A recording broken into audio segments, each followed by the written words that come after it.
want is right here. We gon' give them what they came for. We gon' take it up from last year. Shoot 'em my shot, boy, I'm long range. Me and the team on the same thing. Stayed down, never switched up. Only thing changed was the game. I'm in the zone now. Nothing can change what we on now. When I pull up, know it's going down. Foot on the gas, ain't no slowing down.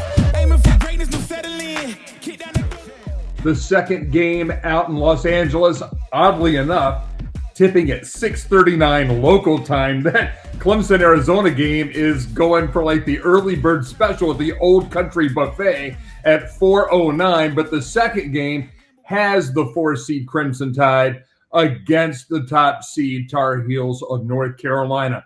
This one has a lot of intangibles on the side. What say you, David Glenn? What are the things that our fans should really be watching when Alabama and Carolina go at it?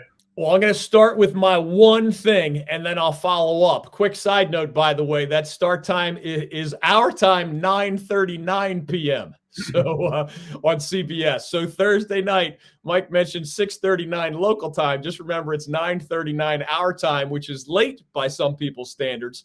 Whereas Clemson is an underdog. Last I saw, the Tigers were a 7-point underdog to the Arizona Wildcats. Carolina is a 4-point favorite over the Crimson Tide of Alabama. My one thing is this. Any intelligent breakdown of this matchup must include the fact that Alabama does not play very high-caliber defense on most nights. But Alabama is a truly elite, meaning one of the very best in multiple categories on offense. They just scored, the Crimson Tide, 109 points against a very good College of Charleston team in the round of 64. They can score and have 100 points or more against other teams, but they've actually given up 100 plus in games this season as well. Looks a little bit more like what we're used to seeing in the NBA. This UNC team, of course, is different than most Carolina teams in one very important way. Its number one calling card is its defense. UNC basketball, and Mike, you know this very well, has been famous for many things over many decades. The majority of those accolades have come on the offensive side of the ball. It's a long list, right? Well-coached big men that go on to the NBA, the famous fast break, the famous secondary break, the famous four corners back in the day, many other things. As head coach Hubert Davis has said himself many times this season, of course, a former Dean Smith player in Chapel Hill, this Carolina team's success starts with its defense, continues with its rebounding. It is a very capable, even explosive offensive team at times, especially when the threes are falling. But that part of this UNC team has been harder to predict on any given night. Some nights great, some nights a little wobbly. Alabama coach Nate Oates uses a lot of 4-guard lineups, and he basically dares you to try to outscore his squad. He's willing to trade difficult defensive matchups for his team in exchange for what he sees as advantageous offensive matchups where he doesn't think your 5 can guard his 5. We'll see how that plays out against a UNC team, remember, where RJ Davis, not the biggest guy, but he'll battle you defensively. Elliot Cadeau has some questions surrounding him right now, but he's pretty good at moving his feet and limiting dribble penetration by the man he's guarding. Cormac Ryan and Harrison Ingram have been absolutely relentless dogs defensively all season. And Armando Bacot, while maybe not a classic shot blocker, the way we've seen from a John Henson or Brendan Haywood or Rasheed Wallace or Sam Perkins of Tar Heel teams of the past, Bacot can block some shots. And he did make the ACC's all-defense team because he's just so strong and extremely reliable on the defensive boards. As you might guess, Alabama loves to run. The Crimson Tide rank in the top 10 nationally in terms of their fast tempo, and they are the fastest team left in this NCAA tournament field, just a little bit ahead of Arizona. UNC actually is the 3rd fastest tempo in the Sweet 16. The bottom line, this game could be fast and furious and a lot of fun on Thursday night in LA.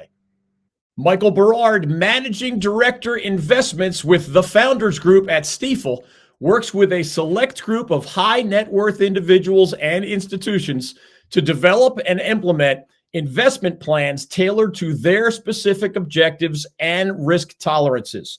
If you are interested in highly personalized, well-researched guidance and outstanding personal service, you can contact Michael at 984-364-2002. That's 984-364-2002. Stiefel Nicholas and Company Incorporated, member SIPC and NYSE. One of the reasons why this will be a fun game, like you said, is that tempo. One of the reasons why Pittsburgh's Jaron Stevenson chose to reclassify and go to Alabama was to play for Nate Oates in that more up-tempo NBA style. So really, one of the side little dramas that you can have here is, does the North Carolina native Stevenson defeat his hometown or home area team? And for Carolina, it seems like they've responded well to that type of pressure all season long, save for that one Saturday night in D.C. Yeah, Carolina, remember, has won 10 of its last 11 games. And one thing that makes the Tar Heels great is that they've won in a wide variety of ways, right? Part of the challenge against Alabama is that they have a senior combo guard, let's call him, named Mark Sears, who's a lot like the Tar Heels' senior combo guard, R.J. Davis. R.J. was ACC Player of the Year, All-American. Mark Sears of Alabama is an All-American, first-team All-ACC, All-SEC, of course. He's Bama's version of R.J. Davis. He's tough. He's productive, 20-plus points per game, but also 4 assists, couple of steals per game. He's a grinder on defense, but he also hits 44% of his threes and 86% of his free throws. Sounds, again, a lot like R.J. Davis. We are going to be seeing 2 of the best guards in America go head-to-head when the Tar Heels face the Crimson Tide. But just like R.J. Davis has help, Mark Sears has help. He has a 5th-year senior at point guard in Aaron Estrada.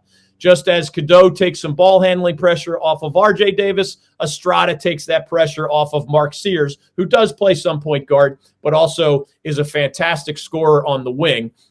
Estrada is not a great three-point shooter, just a little better than 30%. But this Alabama team, as you'd expect from one of the most prolific offenses in the entire country, you've got Mark Sears shooting 44% from three-point land. You've got a sophomore guard, Rylan Griffin, a double-digit scorer at 11 points per game. He shoots 38% from three-point land. And then there's an injury watch alert. The 5th starter for Alabama lately has been a senior guard named Latrell Wrightsell Jr. He's gotten a lot of increased playing time lately compared to earlier in the season, and he's real close to being a double-digit scorer.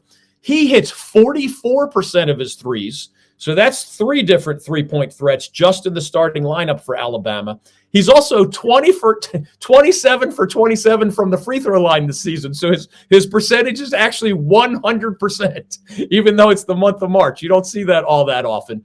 He's in his first year with the Tide. He's a transfer from Cal State Fullerton, but he suffered a head injury in the Tide's win over Grand Canyon in the round of 32. At this moment, as we're chatting, Mike, it's not 100% clear if he'll play Thursday against the Tar Heels or at what percentage strength he would play if he did play. So just keep an eye on that injury alert, as in a lot of Alabama's lineups, including its starting lineups, there's only one big guy on the floor. It's a 6'11", 230-pounder named Grant Nelson that obviously Armando Bacot will have to deal with. There's also only one guy taller. That is the only guy in many lineups that's taller than 6'5". So as you might guess, the Crimson Tide can be vulnerable to strong post play. Hello, 6'11", 240-pound Armando Bacot. And they can be vulnerable, the Tide, to really good offensive rebounding. That means Bacot, 6'7", but strong Harrison Ingram, 6'9", Jalen Withers, 6'10", Jalen Washington off the bench as well.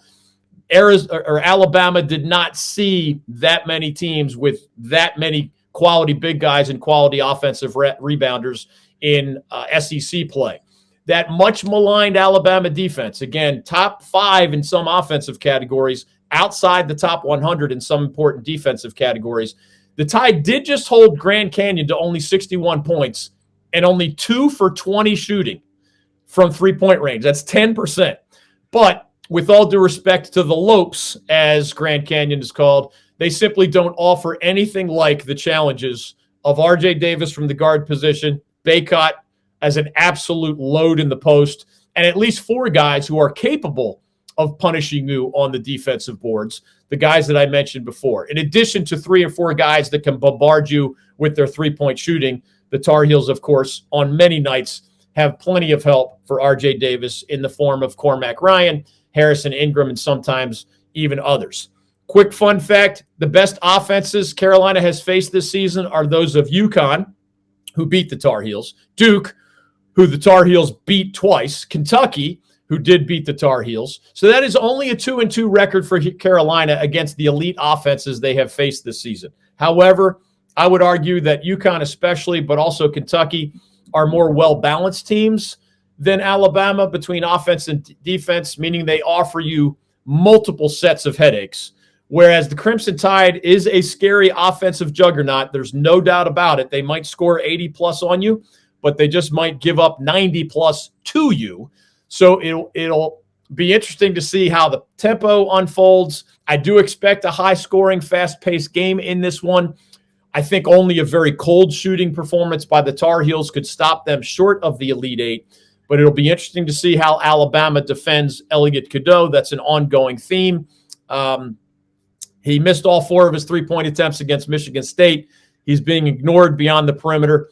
Hubert Davis has to have a plan for that. There's a lot of ways to address it. There are various options. I don't think Kenny Smith's just keep shooting until the coach takes you out is going to apply.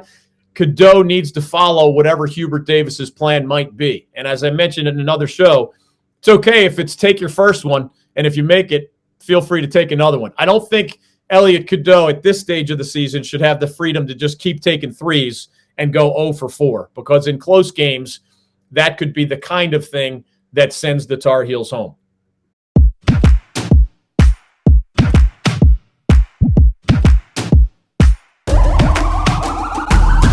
This is the moment we waited for. Everything you want is right here. We gon' give them what they came for. We gon' take it up from last year. Shoot on my shot, boy, I'm long range. Me and the team on the same thing. Stayed down, never switched up. Only thing changed was the game. I'm in the zone now. Nothing can change what we on now. When I pull up, know it's going down. Foot on the gas, ain't no slowing down. Aiming for greatness, no settling. Kick down the doors, they won't let me in. Taking no else, yeah, I gotta win. Watch me kick down the doors, they won't let me in.